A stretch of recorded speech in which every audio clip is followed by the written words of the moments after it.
This morning on BRN, the hidden cost of car ownership. Joining me now to discuss this, Shannon Martin of Bankrate. Shannon, so great to see you. Thanks so much for joining us this morning. Well, thank you for having me, Jeffrey.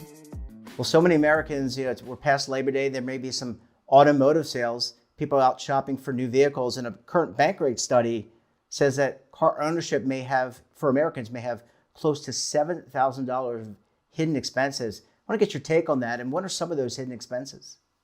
Well, Bankrate's hidden cost of car ownership study wanted to take a deep dive into what extra costs are Americans incurring after they purchase a vehicle. So we looked at four different categories. It was car insurance, maintenance, gas, and taxes.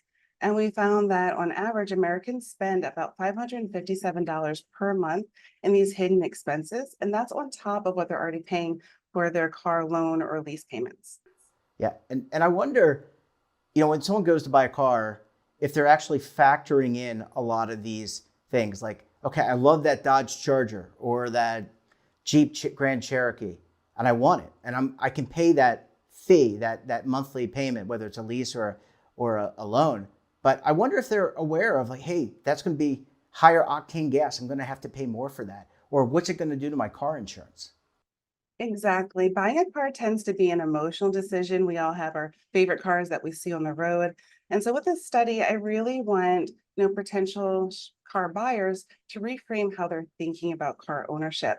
I was an agent for 16 years, and so I would get the phone call. Someone's excited about their new car they're going to get. It's going to be a Ford, but they don't know what kind of Ford and they don't have the VIN number. So then the quotes that you get at the beginning, they don't line up when you're at the dealership about to walk out with your car. Now dealerships have complete VIN numbers of all their cars online. So what I would look for people to do is take a look online, price out different types of cars with a full VIN number, call your agent. They'll give you a 2 penny quote. That way you'll find the car that fits within your insurance budget, and then you can shop from there going forward, and you won't be so surprised down the road if your car insurance creeps up because you've accounted for those costs already.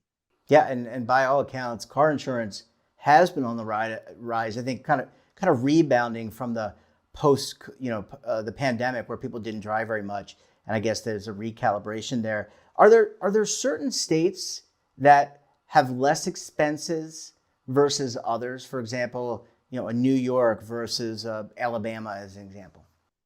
Yes, we found that Georgia actually came up with the highest hidden cost of vehicle expense. Drivers in Georgia spend over $8,200 per year compared to the US average of $6,600 per year. And then New Hampshire actually has the lowest expense by half, around $4,299 per year. And one of the things that we found interesting is that, of course, car insurance does play a big factor, but so does annual mileage. How much you drive your vehicle can impact the cost of your car insurance and your gas and car maintenance expenses. And do people have some of those drive and you have like a chip, I don't know what you call it, like an RFID that sits in the car, can actually track your driving behavior. Does that seem to mitigate some of that expense? So if you're willing to, I guess, let the insurer see some of your behavior, you can actually get some discounts, or maybe you go for some additional training. Well, it's kind of a double-edged sword. So what you're talking about is telematics. And a lot of companies are offering that now where you can put either a little device in your car or use your cell phone, and it'll track not just how much you drive, but how hard you brake, what time of night you're driving, how fast you're going, things like that. And so if you feel confident in your driving skills, it's great to participate. You can find a good savings. I know that I have a heavy foot on the gas. So I don't do that because I'm worried about my rate going up once they see how I drive. Other people, though, have another option called usage-based insurance, where that rate is based really only on how many miles you drive. So if you tend to not drive a lot, you might want to look into that type of insurance policy over a traditional one. Yeah, really good information. Let's talk about taxes. I think that's a part where, you buy or sell a car, there's the government has to be paid. That shouldn't surprise anyone, but that's something that people really underestimate. There's the cost there's a sales tax in most states, but also licensing and registration fees. Right. When you're at the dealership, they kind of roll everything together. You walk out the door, you might not really know how much you paid in taxes and title. But when you have to re-register your car, depending on where you live, you may have to pay tax every time when you register your car. Some states don't have a general property tax for their vehicles. Some states, the municipalities, they range from city to city. So we did an average of the sales tax in each state to give people an idea of what their sales tax might be in terms of buying a vehicle, but it will be different for every person depending on where you live. Yeah, and you know, if you don't pay it, someone's going to come knocking. Someone's going to come knocking on the door to get that. Let's talk about maintenance and repairs.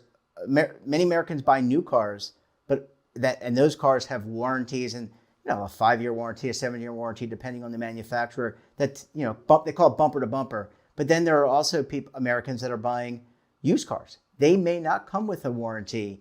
You may have to buy one separately. So what about those maintenance and repair costs? They seem to be going up as well.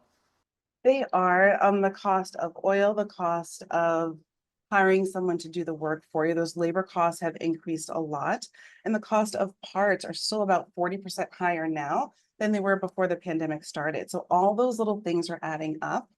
And what we might not necessarily pay attention to now is the past few summers have been really hot, record breaking, and they're only going to get worse. So rubber parts like windshield wipers, tires, they wear out faster, and we're going to have to start replacing them sooner. So if you're looking at a fancy car where you know those tires are just going to be very expensive to replace, you're going to have to start replacing them more frequently. And that might be something you want to think about before you buy your next car. Well, Shannon, I could talk to you for days, weeks about this. It's such an important topic, and you have to go from place to place to get a job, drop your kids off to school, go to soccer practice, whatever, go to music practice. Let's talk about gas prices. They seem to be coming down a little bit, but what's the impact there? And we talked earlier on about 87 octane versus 93 octane. Know what your car takes, but what about gas prices?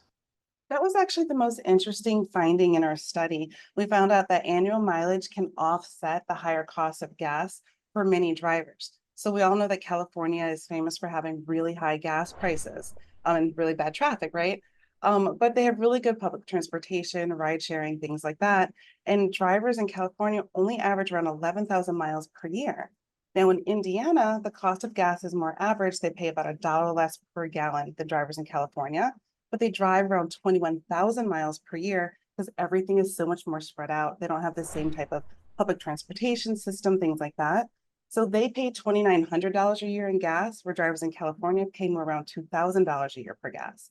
So it's really more about how much are you driving, how far away are your daily commutes to the grocery store, to the school, things like that, as opposed to how much you're paying per gallon. Yeah, and this isn't that wasn't the last question. One more, just to follow up on that. The gas versus the hybrid versus the electric vehicle, any differences there? Because many Americans, you know, they buy a Tesla, they buy a Honda, they buy a Prius. They love those EV cars. Other Americans, they want a hybrid, or they want regular traditional gas. That's something that every driver would really have to think about. Are they someone who takes long road trips? Because right now that might still be a little problematic depending on where you can charge up at. This study actually didn't include battery powered vehicles or EVs. We focus more on gas powered vehicles. But what I do want to let people know is when I was interviewing drivers who had electric vehicles, I noticed that they pay a lot more in registration. A fellow I interviewed in January, a fellow I interviewed who lived in Georgia, he says he has to pay $250 each year to register his Tesla, where his rather regular gas powered vehicle is only $50. And then you have to think about, are you installing an electric bank at your home? You have to think about those costs. So they are very different. Yeah, and you got to think about how you're going to charge it, because that's probably going to come from the grid. You know, you got to plug it in at your house or at one of those fast chargers. Shannon, amazing work, great study. Thanks so much for joining us, and we look forward to having you back on the program again very soon.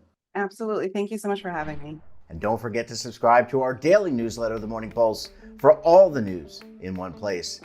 Until tomorrow, I'm Jeff Snyder. Stay safe, keep on saving, and don't forget, roll with the changes.